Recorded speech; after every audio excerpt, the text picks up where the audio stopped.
Kecha juda ham zo'r holat bo'ldi patsiyentim bilan, bemorim bilan. Ya'ni juda injiq ekan. Bo'ynida grijasi ham bor ekan, juda kichkina-yu, lekin ko'proq osteoxondroz bor ekan. Qaysi uslubda davolaysiz? Men juda ham ko'p uslubda olganman. Manual terapiya, cho'zdirganman, urdirganman, har balo qildirganman dedi. Men avvaliga uslubini aytmadim. Xullas, avval muolaja qilaylik, keyin ko'rasiz dedim. Keyin aytaman, tuzalsangiz desam, bo'pti dedi. Xullas, muolajani qildim. 15 minut keyin chiqib turdi koridorga.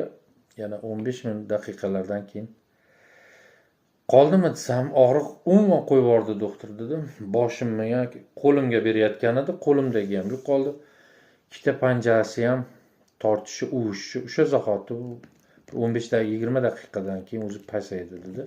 Qo'llarim isiyapti dedim. Keyin oxirida aytdim, bizni uslub dedim, manual terapiyaga ham ozgina bir 20-30% yaqinligi bor, lekin bizni muolaja Yumeho terapiya dedim. Yaponiya tilidan olingan bo'lib, ya'ni Yaponiyada shu uslub juda ommalashgan. Hozir butun dunyoga tarqalyapti.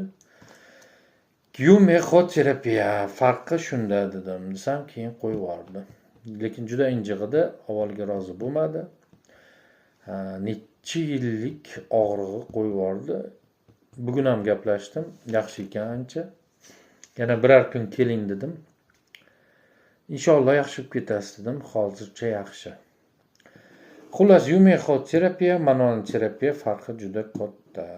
Yumehoda shu qon aylanishi, umurtqa, suyaklarni kost qisilishlarini ochib beramiz. Sog' bo'linglar, salomat bo'linglar.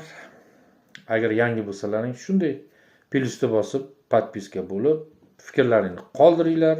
Albatta o'qib chiqaman. Yurakchani ham qizartirib qo'yinglar, salomat bo'linglar. Kimda muammo bo'lsa, albatta chiqinglar. Kommentariyalarga qoldiraman nomer, sog' bo'linglar.